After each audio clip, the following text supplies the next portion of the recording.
안녕하십니까. 서울시 공공개발기획단에서 사전협상 업무를 담당하고 있는 김영일 주무관입니다. 바쁘신 중에도 오늘 도시계획 변경 사전협상 제도 설명회에 참석해 주신 여러분께 진심으로 감사를 드립니다.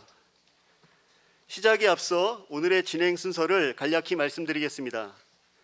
오늘 설명회는 서울시 공공개발기획단장님의 인사 말씀 후에 도시계획 변경 사전협상 업무를 총괄하고 있는 공공개발기획단 사전협상 팀장께서 제도의 주요 내용과 개선사항 설명이 있겠습니다. 이어서 성공적 사전협상 추진 사례 발표와 여러분들께서 궁금해하시는 사항에 대하여 답변 드리는 순서로 진행되겠습니다. 먼저 홍선기 서울시 공공개발기획단장님의 인사 말씀이 있으시겠습니다.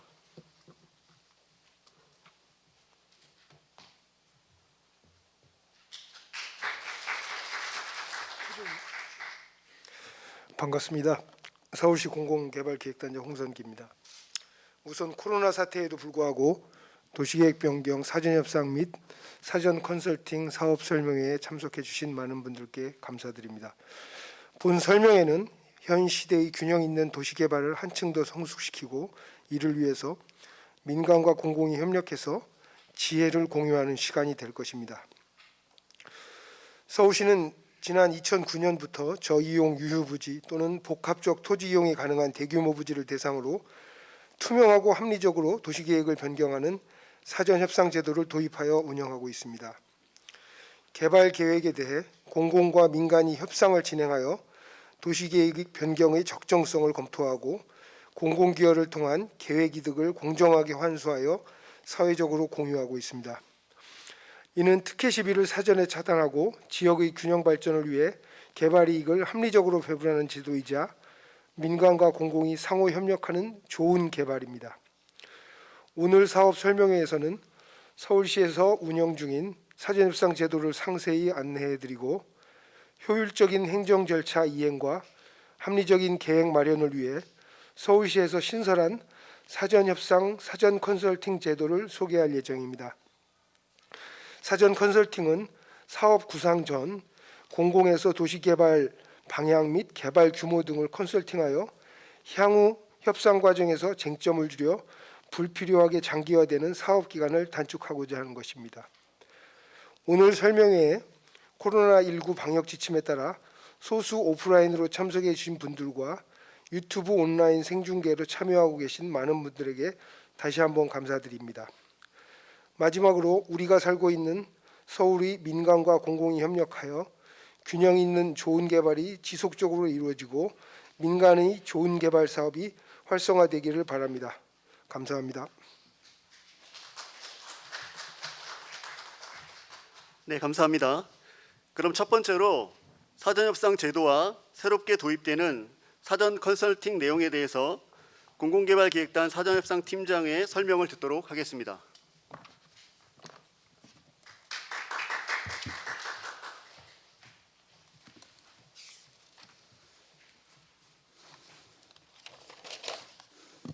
네, 안녕하십니까. 공공개발기획단 사전협상팀장 오승재입니다. 본 설명회에서 설명드릴 내용은요, 도시개혁 사전협상 제도 전반적인 내용과 저희가 근본의 제도 개선을 통해 시행된 컨설팅 운영에 관한 사항이 되겠습니다. 사전협상 제도 개요입니다. 저희 사전협상 제도는 5,000제곱미터 이상 대규모 부지를 개발할 때 민간과 공공 전문가가 협의를 통해 도시계획 변경의 타당성과 개발의 공공성, 합리적인 계획을 수립하는 제도가 되겠습니다. 저이용되고 있는 대규모 부지에서 도시관리 계획 변경이 수반되므로 계획 수립의 유연성과 그에 따른 개발 이익을 사회에 환원하는 공익과 사익을 적절히 배분한다는 측면에서 상호 협력이 필요하다는 제도의 특징이 있겠습니다.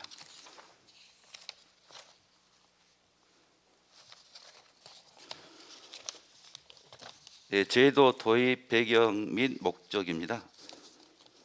사전협상 제도는 최초 09년에 도입되었습니다. 당시 대규모 개발 가용지의 용도적 변경 등 도시계획 변경이 될 경우에 집가 상승이 상당함에도 사회적으로 개발 이익을 재분배할 수 있는 제도적인 장치가 없어 특혜 시비 논란 등 사회적 부작용이 발생하였습니다. 이에 서울시는 이러한 문제점을 해결하고자 투명하고 객관적인 사정협상 제도 기틀을 마련, 본 제도를 통해 전략 거점 육성, 지역 활성화 등 지역 균형 발전을 도모하고 집가 상승에 대한 우발적 이익을 합리적으로 재분배함으로써 민간과 공공이 함께 윈윈하고 상생할 수 있는 시스템으로 발전시켜 왔습니다. 네, 사전협상 제도 변화 과정입니다. 네, 사전협상 제도는 09년부터 15년에 걸쳐서 근거 마련, 제도화 등 단계별 변화 발전 과정이 있었습니다. 본 시행 초기에 법적 근거를 마련하기 위해서 국토부의법 주무부처인 국토부와 지속적으로 협의하여 2012년에는 협상 대상지 및 공공기여 근거를 마련하였고요.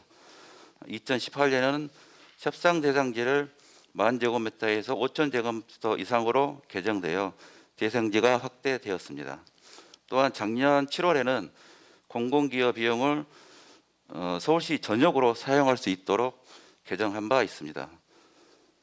또한 서울시에서는 제도 운영 과정에서 발견된 미비점을 개선하기 위해 사전협상 운영 지침 및 지구단위 기준을 마련하는 등 4차에 걸쳐 제도 개선, 또한 2019년에는 사전협상 명칭으로 조례를 제정 시행하고 있습니다.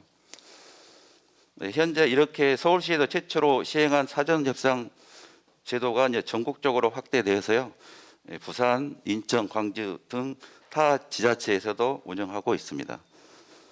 지금까지 협상 완료된 8개 부지에서요, 저희가 발생한 공공기여가 한 3조 정도로 추정됩니다. 작년에 개정된 국토개혁법 주요 개정 사항이 되겠습니다. 사전협상 관련 근거 규정이 종전에 시행령에 있던 게 법령으로 명기해서 좀 강화되었고요. 또 용도지역 변경 관련해서 종전에는 종 3번을 포함하였습니다. 작년 개정 시에는 종 3번이 제외돼서 사전협상 적용 범위가 좀 축소된 바 있습니다. 이 부분에서는 논의를 통해서 확대 등을 검토할 필요가 있겠다고 하겠습니다. 또 핵심적으로 개선된 부분은 공공기여인데요.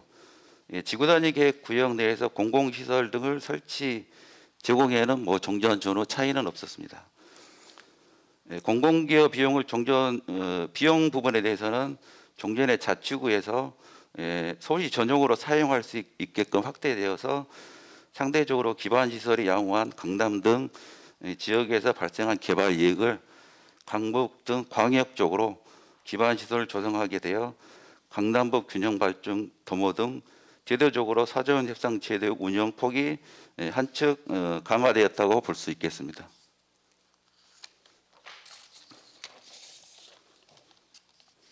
저희 사전협상 제도 근간이 되는 관계 법령 및 조례 지침을 정리해봤습니다. 사전협상 명칭은 국토계획법에서 별도로 명기하지는 않습니다. 서울시에서 다른 도시계획과 차별을 하기 위해서 저희가 조례도 만들고 운영 지침을 제정해서 운영을 하고 있습니다. 국토계획법에서는 대상지 지정, 계획 수립과 공공시설 등의 설치 및 비용 납부할 수 있는 기준 및 내용을 담고 있으며 세부 사항은 우리 지자체 조례로 정화할 수 있게끔 위임하고 있습니다. 서울시 조례에서는 협상 조직, 협상 절차, 공공기여 기준 등을 정하고요. 우리 협상 운영 지침에 대해서는 구체적으로 세부 사항을 정해서 운영을 하고 있습니다.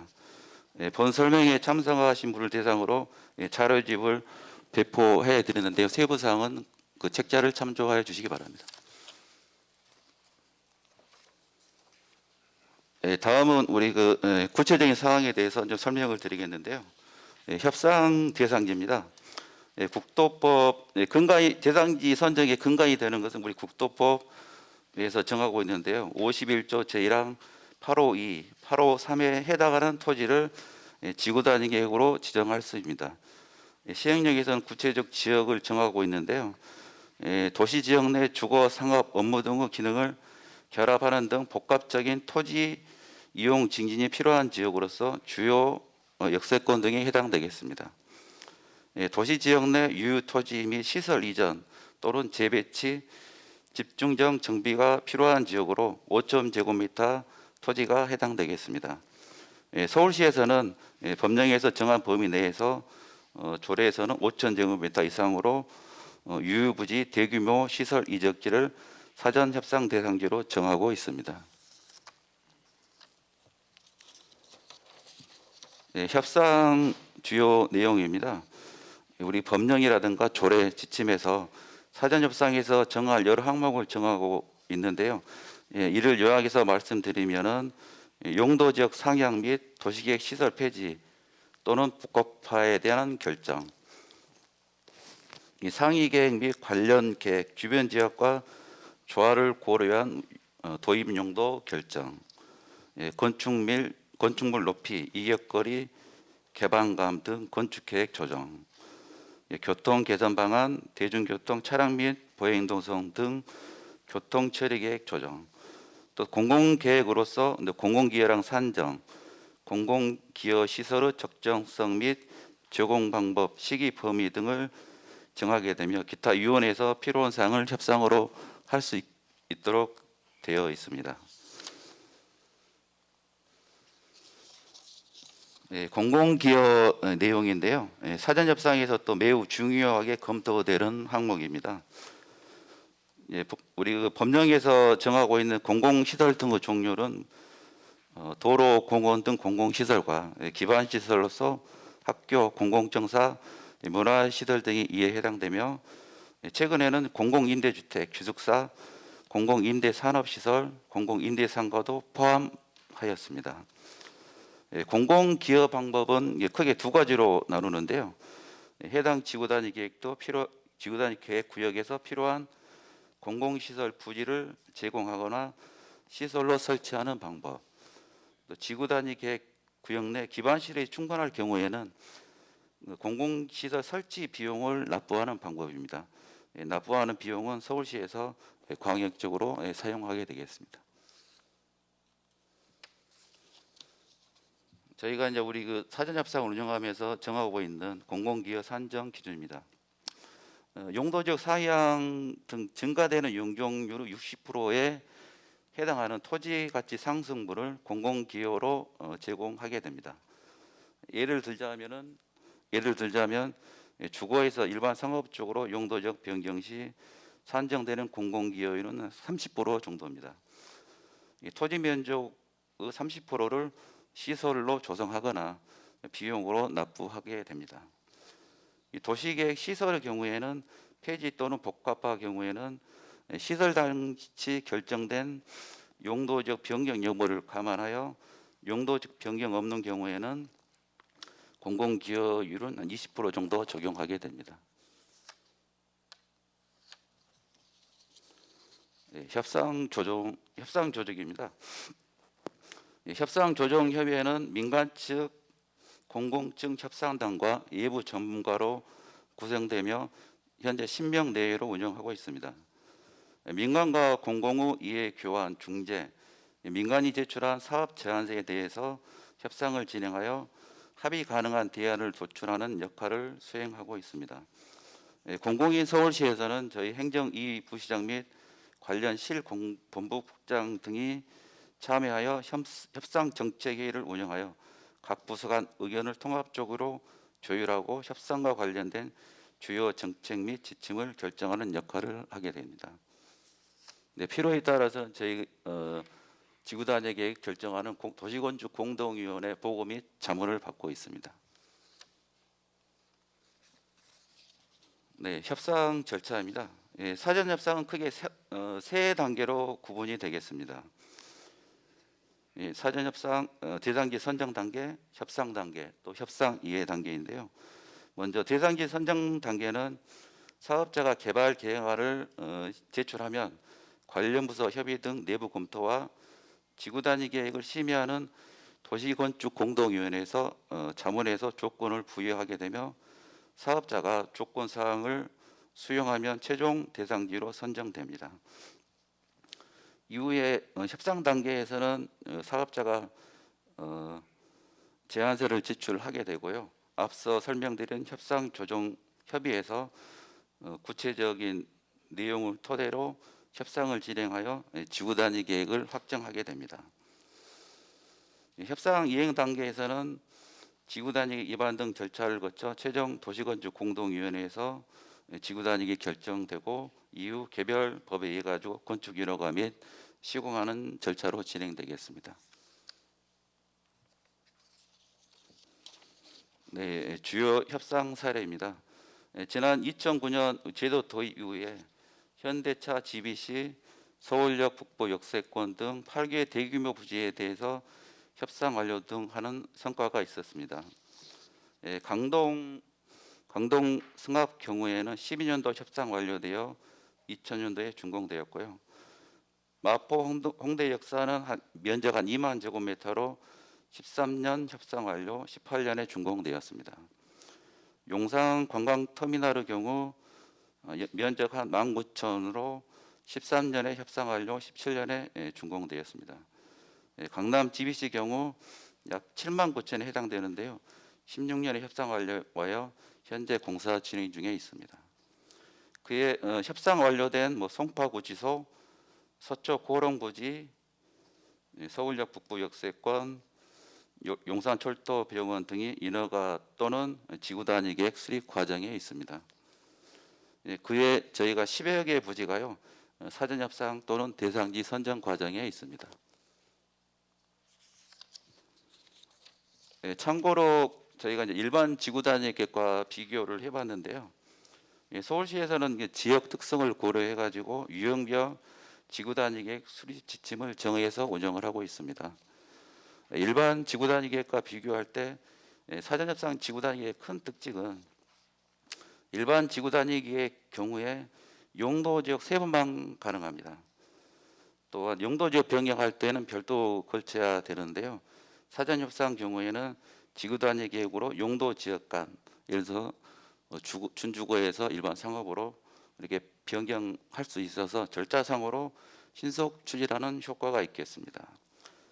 공공기여 제공 방법에서 사전 협상은 공공시설 비용 납부가 가능하므로 상대적으로 유연한 계획을 수립할 수 있다는 장점이 있겠습니다. 이상 사전 협상 제도 전반에 대해서 설명드렸고요. 다음은 근본 제도를 통해서 제도 개선을 통해서 운영될 컨설팅 등에 대해서 안내해 드리겠습니다. 저희가 그동안 내부적으로 사전 협상을 운영에 대해서 진단을 해봤는데요. 일부 보완할 부분을 도출하였습니다. 이게 단계별로 살펴보면 대상지 신청 단계에서는 이게 사전 협상 적정 대상지임에도 사업자가 신청 방법 등을 알지 못했고요. 또 여러 부서에서 사전 협상을 운영하다 보니까 신청 탐구에 대해서 혼란이 있었다. 또한 19년에 대상지가 5촌으로 확대되었는데 그 이후에 제도에 대한 문의가 많이 늘어나는 추세에 있었습니다. 이를 반영해서 제도 홍보를 강화하고 사전 상담 창구를 운영할 계획입니다. 선정 단계에서는 사업 대상지 규모라든가 여건 등이 지역별로 모두 다른데 동일한 선정 절차로 대상지 선정을 진행하게 되어 대상지 선정이 장기간 보류되거나 협상이 진행되지 못하는 사례가 발생하였습니다. 이를 개선하기 위해 사업 단계에서 컨설팅을 지원하고자 합니다. 협상 단계에서는 쟁점 등 이슈 발생 시 사업자가 계획을 보완하여야 협상이 가능한 구조로 운영되어서 협상이 장기화 초래되는 등 제도 운영에 일부 부정적 인식이 있습니다. 또한 쟁점이 없는 대상지는 단기간에 협상이 가능한 사례가 있었으므로 이를 고려해서 대상지 여건을 감안한 신속 추진 방안을 마련하게 되었습니다.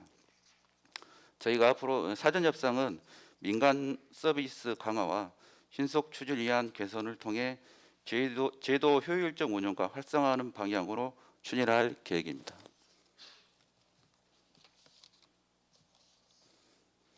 근본 그 제도 개선 사항을 우리 사전 협상 절차도에 표기한 내용인데요. 세 가지입니다. 통합 상담 창구 운영, 사전 컨설팅 지원, 신속 프로세스 도입, 세 개 분야로 모두 서울시에서 지원을 강화하는 내용이 되겠습니다. 그간 사전 협상을 포함한 대부분 도시관리 계획을 수립할 때 사업자가 계획을 제안해야 이제 절차 과정 중에 계획의 적정성을 판단하는 그런 구조 시스템이었습니다. 그렇지만 민간 사업의 경우에 절차를 진행하기 전에 토지 매입이라든가 전문 용역을 통해서 사업 추진을 판단하게 되므로 사업 리스크를 초기부터 안고 있는 그런 상황이었습니다. 이런 상황을 고려해서 서울시에서는 사업 구상 단계에서 통합 상담 창구를 통해 각종 정보를 제공하고 공공에서 사전 컨설팅을 통해 사업 예측 가능성을 높이는 구조로 시스템을 보완하였습니다. 이렇게 되면 사업 초기에 사업 추진 여부 및 시기 등을 판단할 수 있게 되고 향후 협상 과정에서 쟁점을 줄이는 효과가 있을 것으로 판단됩니다. 또한 협상 과정에서 사업 추진 프로세스를 신속 추진 프로세스를 도입하여 협상 기간을 최대한 단축 운영하겠습니다.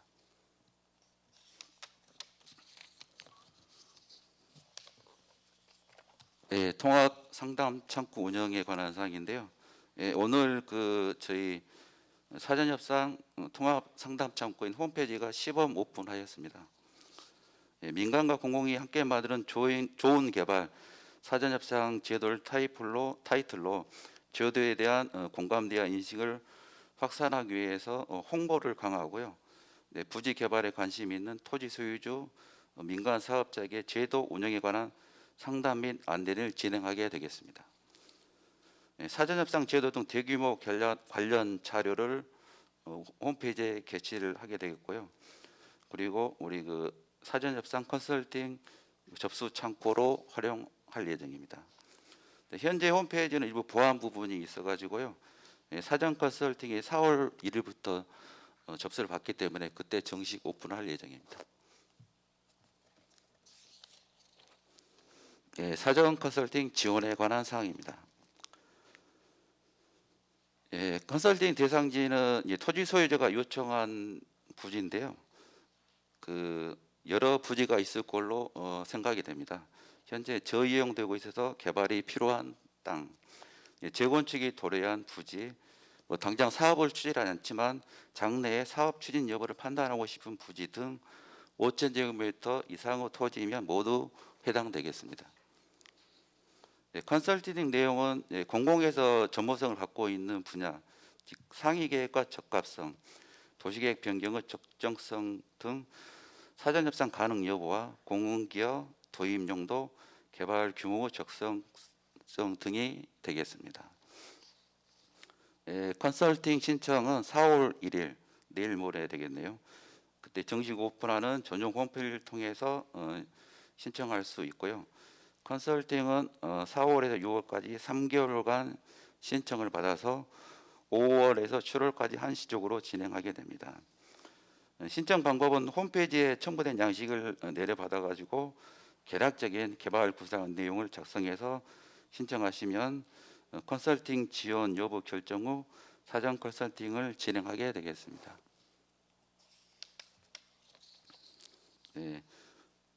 사전 컨설팅 신청 양식입니다. 신청 서류는 총 2장으로 부담 없이 컨설팅을 신청할 수 있도록 양식을 대폭 간소화하였습니다. 첫 번째 장에는 신청인 및 사업 부지에 대한 정보, 두 번째 사항은 도시계획 제안사항으로 현재 토지이용계획 현황과 개발하고자 하는 개략적인 구상을 작성하여 제출하시면 되겠습니다. 신속 프로세스 도입 내용입니다. 사전 협상 대상지로 선정된 이후에 협상 단계에서는 그동안 모든 대상지를 일률적으로 적용되는 절차를 사업지 여건에 따라서 유연하게 적용하는 방식으로 운영합니다. 협상을 신속하게 추진할 수 있는 대상지는 신속하게 추진하고요. 협상 쟁점도 공공에서 대안을 도출하는 방식으로 신속하게 추진하고자 합니다. 먼저 협상 착수 전에 정점이 적은 대상지, 즉 도시계획 변경 사항이 크지 않거나 용도적 변경이 단순하고 계획 내용이 명확해서 그런 대상지인 경우에는 집중 협상 프로세스를 도입해서 협상 기간 및 횟수를 자체적으로 제한해서 협상 기간을 획기적으로 단축 운영할 계획입니다. 또 협상 과정에서 쟁점이 발생한 부분이 있는데요. 이렇게 따라서 무한정 협상이 늘어지는 경우도 있었습니다. 그걸 사전에 방지하기 위해서 우리 도시계획, 교통, 부동산 등 분야별 전문가가 검토를 지원해서 함께 대안을 도출하는 기획 컨설팅을 운영해서 불필요한 협상 기간을 단축할 계획입니다.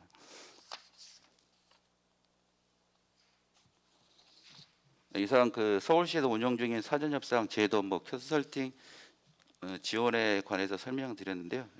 마지막으로 우리 제도 운영과 관련해 가지고 여기 참석하신 분들께 협조 요청한 부분이 있어서 말씀드리겠습니다. 사전협상 제도는 특정 지역에서 이루어진 만큼 제도 활성화를 위해서는 관계되신 분들의 많은 참여와 협조가 필요하겠습니다. 여기 오신 각 자치구 담당 분들께서는 현장 실정을 잘 알고 있기 때문에 사전협상 대송제 발굴과 제도 홍보에 많은 협조를 부탁드리겠습니다. 또 이제 토지 소유자 및 개발하신 분들께서는 이번 사전 컨설팅을 통해서 사업 방향을 정하는 기회가 됐으면 합니다. 또한 협회 단체 많은 전문가 분들께서도 사전 협상에 많은 관심과 지원을 부탁드리겠습니다. 이상 사전 협상 팀장 오성기였습니다. 감사합니다. 네, 감사합니다. 다음은 그간 공공과 민간의 사전협상 제도를 통해서 성공적으로 개발 사업이 진행된 사례를 동해종합기술공사 김승진 대표로부터 듣도록 하겠습니다.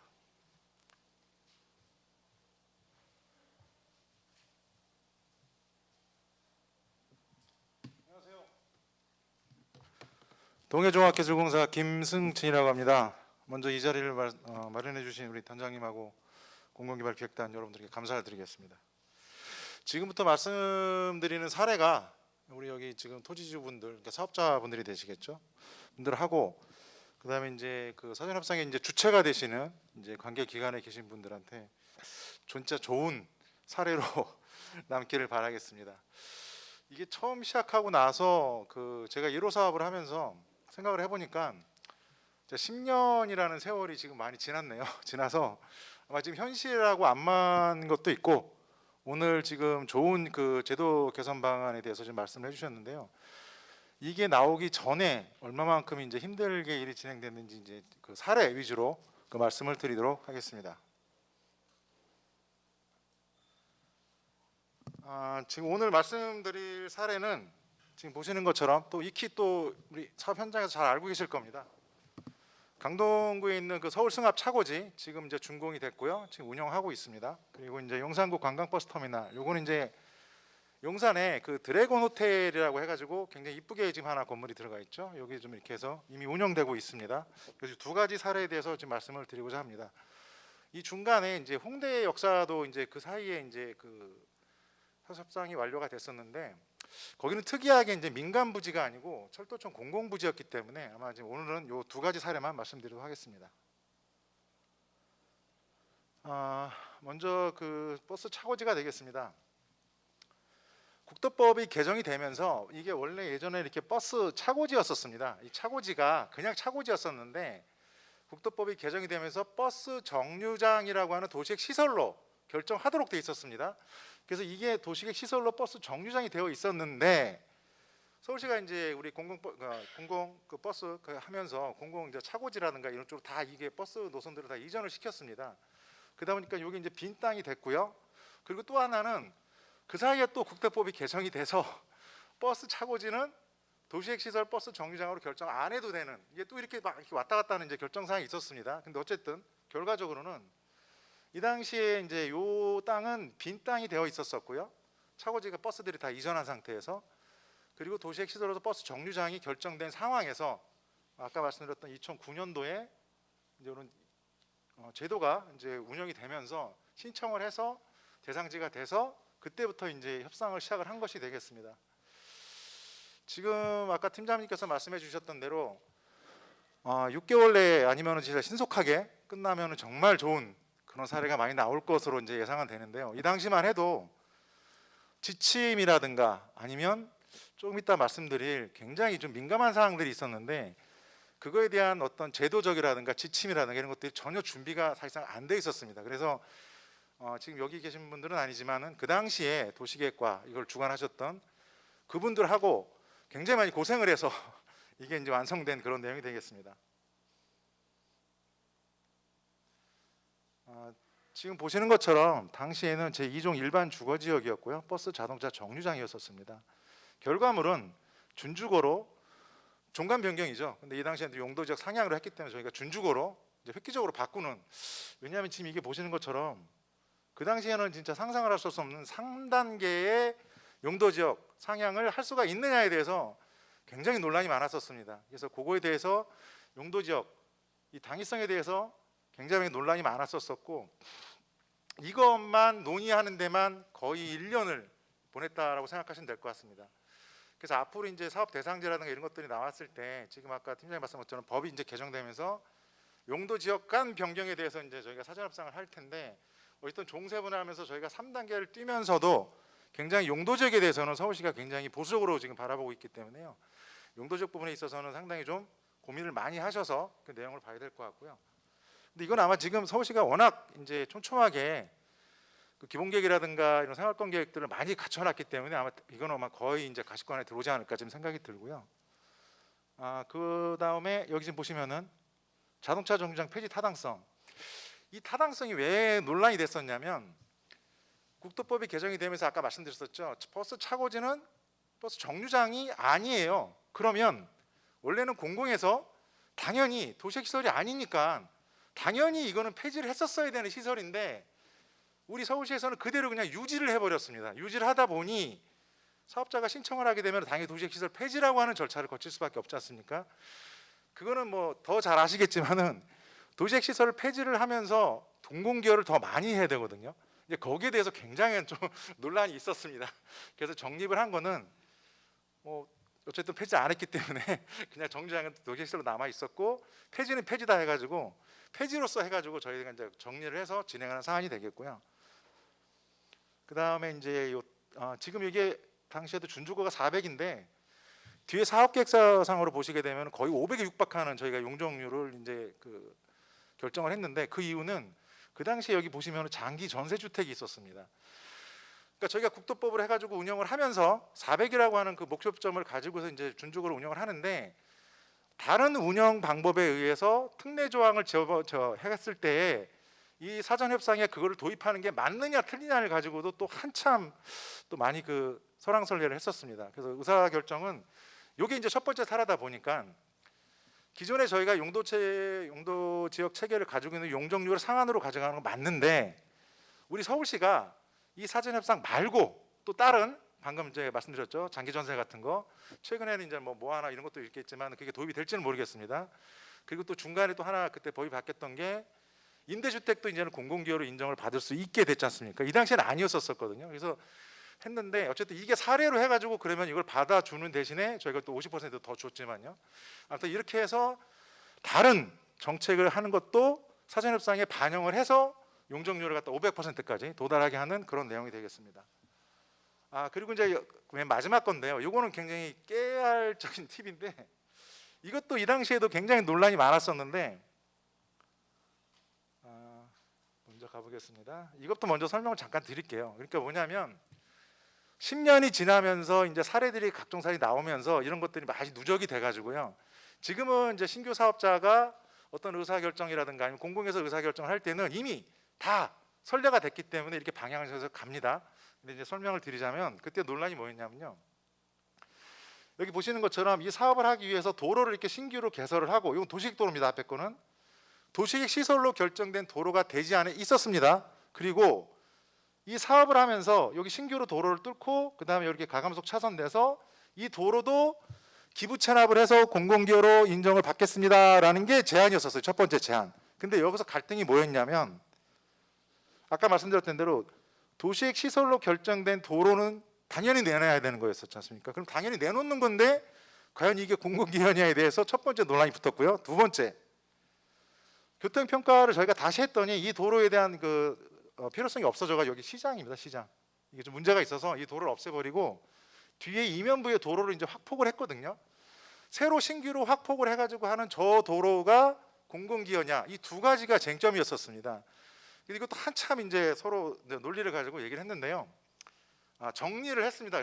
이때 당시에는 정리를 할 수밖에 없었습니다. 왜냐하면 사례도 아무것도 없고 사전협상인 걸 처음 하다 보니까 어떤 게 정답이다, 어떤 게 더 낫다 이런 게 할 수가 없었기 때문에, 아까 뭐 도시건축공동위원회라든가 뭐 한 번 갔다 오신다, 안 간다 할 수도 있는데, 저희는 이때 상당히 많이 이제 도시계획위원회 자문하면서 시간이 굉장히 많이 갔었습니다. 이제 그런 것들도 많이 이제 지나간 일이 되겠지만요. 의사결정된 거는 뭐냐면, 도시계획 시설로 결정된 도로는 공공에서 필요로 했기 때문에 지정한 도로거든요. 근데 수용을 안 하고 이제 저게 개설이 안 됐을 뿐이거든요. 미개설 도로에 대해서는 기부 체납을 즉 공공기여로 인정하는 걸로 방향이 정리가 됐고요. 그다음에 어떻게 생각하면 지금은 또 당연한 건데요.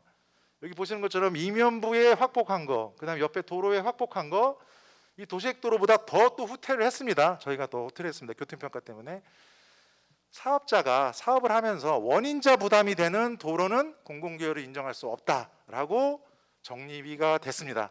그래서 이 사례에서 지금 제가 말씀드리고 싶은 거는, 용도 지역이라든가 이런 것들은 뭐 워낙 이제 많이 왔다 갔다 했고요. 이런 부분들인데 아주 사소한 것 같지만은 사전 협상을 하면서 이거 어떻게 생각하면 가장 중요한, 왜냐하면 사업자는요, 이 토지가 도로로 날아가면 이건 도로를 어차피 도시시설로 결정해서 또 줘야 되는 건데 공공기여를 인정을 못 받거든요. 대지 면적이 줄어드는 그런 경우거든요.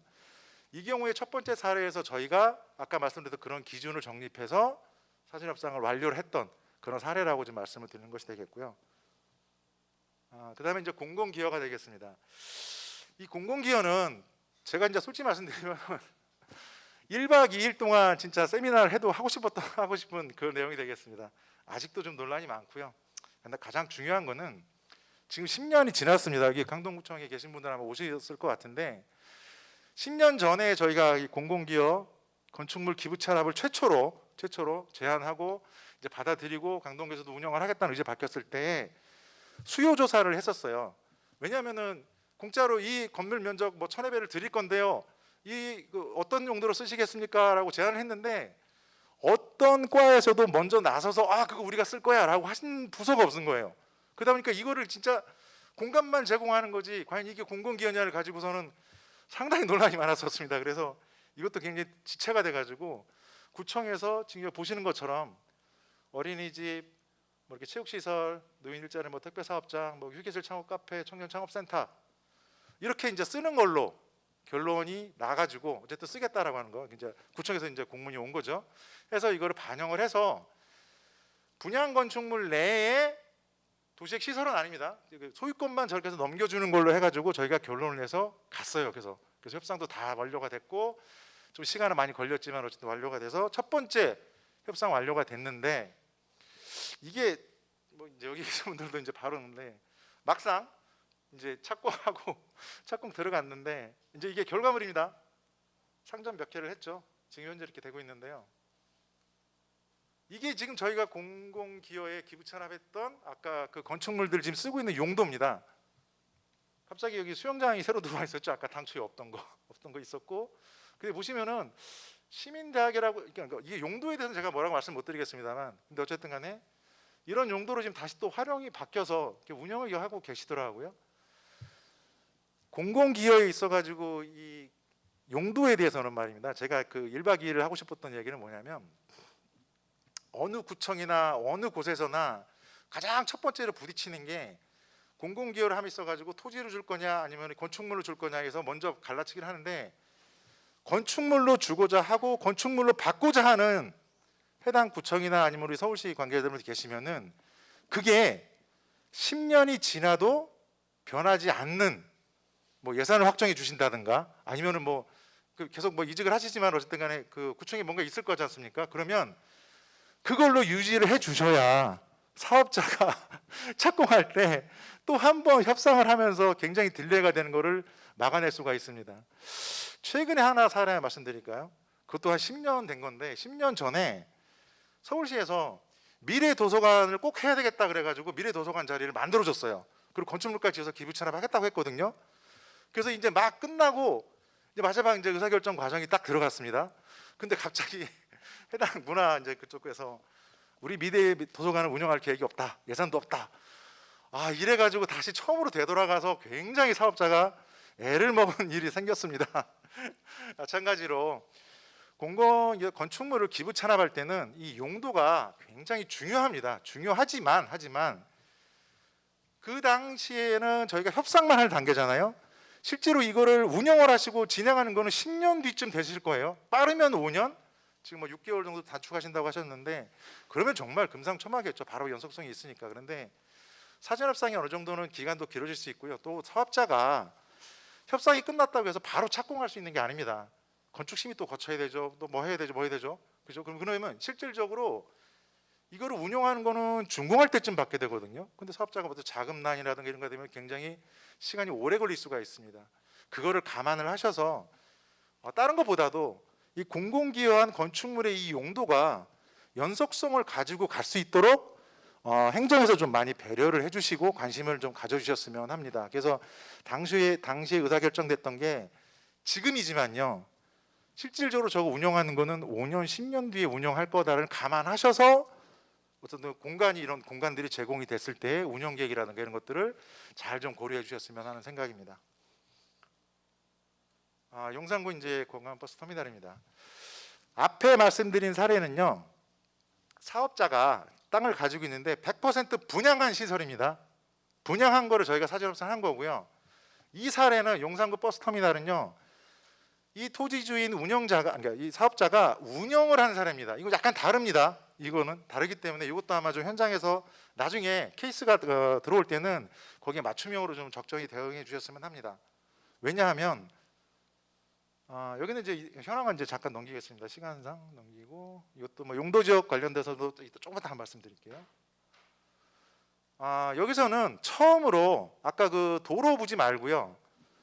주차장 부지를 땅으로 제공한 또 첫 번째 사례가 되겠습니다. 이 첫 번째 사례가 되겠는데 이 제안을 할 때 마찬가지였지만은 이 토지 소유자분도 이게 관광버스 터미널이었기 때문에요. 저쪽 그 물류 이쪽에서 이제 그 담당과였었거든요. 그러다 보니까 버스 때문에 관광버스가 서울 시내에 정차할 데가 없는 거예요. 그래서 일단 유지를 했으면 좋겠다 일부라도 하는 거를 사전에 미리 이렇게 협의를 하다 보니까 확인을 해서 일부 부지를 이렇게 제공한다라는 쪽으로 해서 이미 계획을 잡고서 저희가 협상을 시작을 한 것이 되겠습니다. 근데 이 토지주분도 굉장히 결단을 하셨던 게 이거는 도시계획 시설 폐지가 아니라 이만큼 줄어든 거라고 생각하시면 돼요. 도시계획 시설 변경이 되겠습니다. 이건 변경 사례인데 이 시설을 유지를 한 거죠. 근데 이거를 소유권을 넘기신 거죠. 근데 아까 건축물로 공공기여를 하는 거는 지상권의 n분의 1이지 않습니까? 근데 얘는 내가 지을 수 있는 땅을 아예 잘라가지고 내버렸기 때문에 연면적에 대해서 굉장한 손해를 보는 거를 갖다가 감수를 하신 거예요.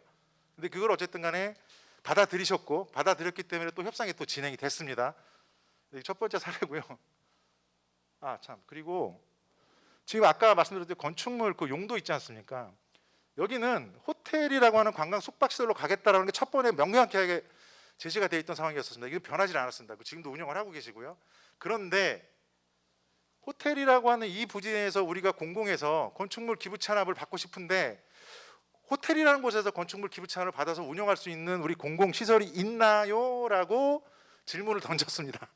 없습니다. 사실상. 왜냐하면 외국인들하고 이런 것들이 어쨌든 관광 호텔인데 거기에 공공시설? 관광 안내소? 이런 거는 조금 많이 제기됐죠. 그다음에 구청에서 그 당시에만 해도 우리 용산구에서 필요로 했었던 어떤 시설은 이 시설이 아니었었거든요. 그래서 여기서도 지금 보시면은 대상지가 아니고요. 대상지가 아니고 용산구 관내인데 원효상가라는 곳이 있습니다. 원효상가의 일부를 이 토지주 소유주가 그때 그 갖고 계셨었거든요. 근데 과감하게 공공기여에서, 왜냐하면 여기서는 공공기여가 나올 수가 없으니까요. 나올 수가 없으니까. 그렇다고 이 토지를 무한정 이렇게 줄 수가 있는 상황이 아니었거든요. 일정 규모 이상 가야 됐기 때문에. 그래서 지금 보시는 것처럼 외부에 다른 곳에 건축물로 기부 찬합을 한 사례가 되겠습니다. 이게 소유권 완전히 이전에 주셨습니다. 이분 같은 경우 이것도 굉장히 결단을 내리신 건데, 이것도 이런 사례가 지금 나온 그 경우가 되겠습니다. 그래서 지금은 사전 협상을 하면서 또 법이 바뀌어 가지고요. 대상지뿐만 아니라 관내뿐만 아니라 서울시까지도 다 이렇게 쓸 수 있고요. 또 하나 가장 중요한 거는, 이 당시에는 솔직히 말해서 이분도 그런 얘기를 했었어요. 이 땅을 주느니 차라리 돈으로 계산해서 주면 안 되겠냐, 현금으로. 근데 그때는 법적 근거가 없었습니다. 그래서 현금 그 공공기여가 불가능했던 상황이었기 때문에 이렇게 어떤 목적물로만 갔었거든요. 근데 지금은 이제 어차피 뭐 현금도 공공기여하고 GBC에서 그 사례가 나왔기 때문에 그거를 적절히 아마 좀 활용하시면 될 것 같고요. 우리 공공에서도 이 원효상가를 용산구에서 지금 뭘로 이용하시냐면, 이 당시에는 이제 뭐 공동체 지원센터, 산업지원센터를 활용하신다고 하셨는데, 지금 보시면 이렇게 창업지원센터로 이렇게 해서 지금 활용을 하고 계십니다. 이것도 아마 공공에서 아마 좀 잘 활용한 사례가 되지 않을까 생각하는데, 뭐 공공기관들이 많으니까요. 그런데 어쨌든 지금 그 당시에 용산구에서 요청하셨던 거를 그대로 이거는 저 실현을 시켜서 활용하시고 있는 그런 사례가 되겠습니다. 근데 이건 아마 대상지가 아니고요. 준공할 때까지 이건 안 기다리셔도 됐던 시설이었거든요. 그래서 아마 바로 활용하지 않으셨나 그런 생각이 좀 있긴 있습니다. 그리고 또 하나 이제 말씀드리고 싶은 거는, 저희가 협상을 하면서 뭐 용적률 가지고 막 이제 논란을 벌이고, 규모 가지고 논란 벌이고, 공공기여 가지고 논란을 벌이고 할 것 같은데요.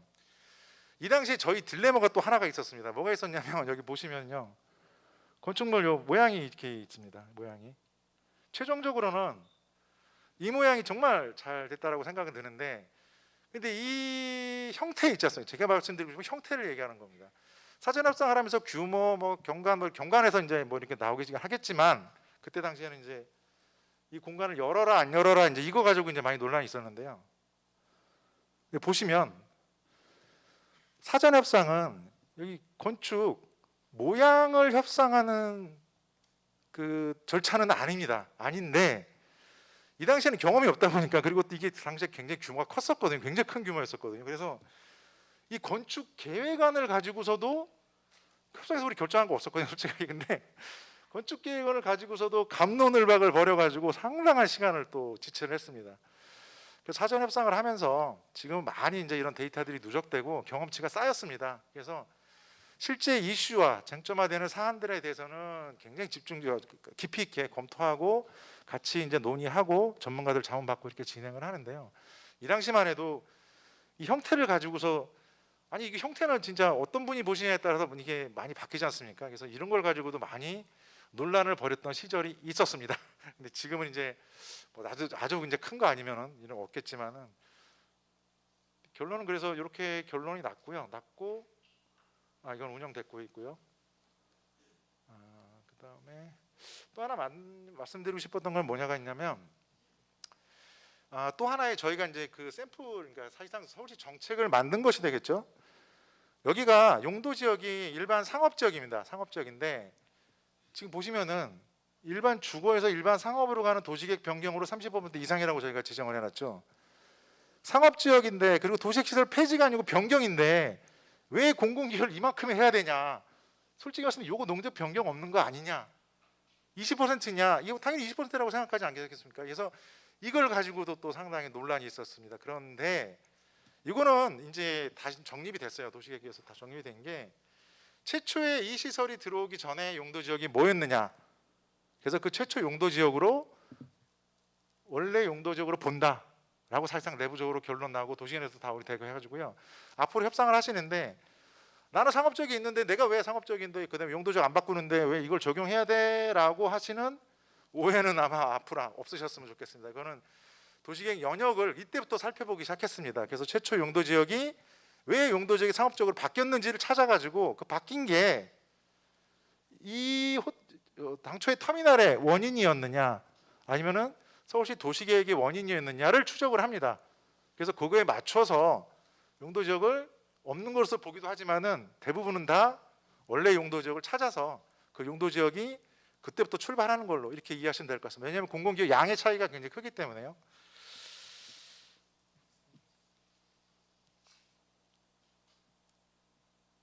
그리고 지금 보시면은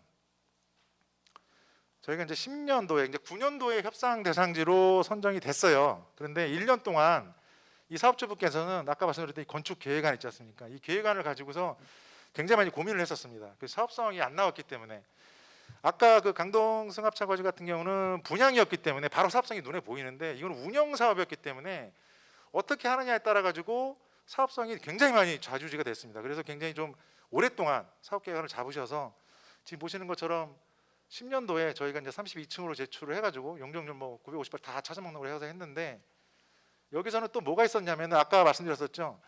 시프트가 400에서 500으로 넘어가는 그 특례 조항을 적용했던 것처럼 여기도 보시면은 저희가 900 거의 1000%까지 지금 올라가게 잡았는데 그거는 이 당시에 요 관광호텔 특례법이 있었습니다. 그 특례법을 해서 용적률을 더 완화를 해준 그런 케이스가 되겠습니다. 그래서 아까 그 저희 공공기업 한 것들이 외부에도 있고 땅도 있고 되게 많았지 않습니까? 이제 이렇게 제공했다라고 생각하시면 될 것 같습니다.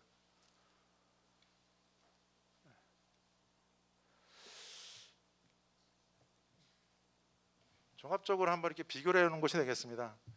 저희가 처음에 요 가액을 계산을 할 때 이건 뭐 너무 잘하시니까 제가 구체적인 설명 안 드리겠는데 이거 결과만 말씀을 드려보겠습니다. 이제 마지막으로 저희가 협상이 어느 정도 다 진정이 되고요. 43%라고 하는 이제 총량이 딱 나왔을 때 감정 평가를 해가지고 저게 돈이 얼마가 되냐, 얼마의 가치가 있는 거냐를 계산을 한번 했는데 그 당시에 감정 평가를 했더니 550억 정도 이렇게 딱 나온 거예요. 그러니까 이게 무슨 뜻이냐면 550을 다 드려야 되는 거잖아요. 그 가치만큼 사업자분께서 하지 말자 하시더라고요. 땅값보다는 더 비싸다. 지금 현재 땅값보다는 말이 안 된다 해가지고 하셨는데 이게 그 당시에 현실이었었어요. 현실. 최종적으로는 이거보다 뭐 더 비싸게 그러니까 사업을 끝내는 못 하셨어요. 원래 협상하셨던 분은 못 하시고 다른 시행자가 들어오셔서 이제 사업을 하셨는데 그거는 이제 우리 공공에서는 몰랐던 하나의 그 숨어 있는 게 있었는데 안타깝게도 이 당시에 협상이 끝나고 이 정도의 공공기여가 잡히고 나서요. 고시는 안 나죠. 고시는 건축 심의까지 가야 되니까 건축 심의까지 접수해서 가는데 가장 그래서 다시 건축 심의를 처리하셨는데 그 이유가 이 당시에 분양가가 이 강동에요. 그때 현산이었던 것 같아요. 아이파크였던 것 같은데 그게 분양을 했는데 1,800만 원 미만이었었어요. 마지노선이. 거기서 사업성이 안 나온 거예요. 그래서 끝끝내 이분은 사업을 못 하셨어요. 그래서 땅을 그냥 놔둘 수밖에 없었어요. 놔두어서 한참이 지난 다음에 다른 사업 시행자가 들어와서 이 땅을 매수를 하시고 진행을 하셨는데 그때 분양가가 2천을 돌파 막 하기 시작했던 시절이었었습니다.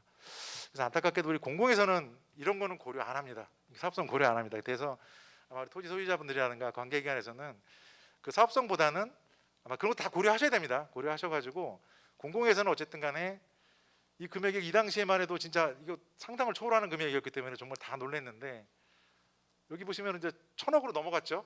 1,000억 넘어갔죠.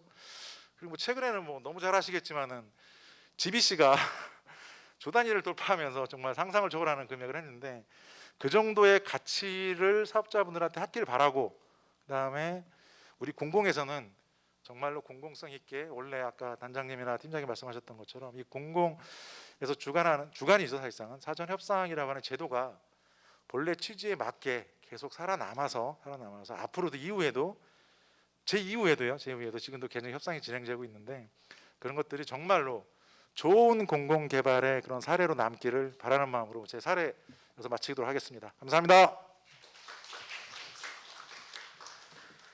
네, 감사드립니다. 이상으로 공식적인 설명회는 모두 마치도록 하겠습니다.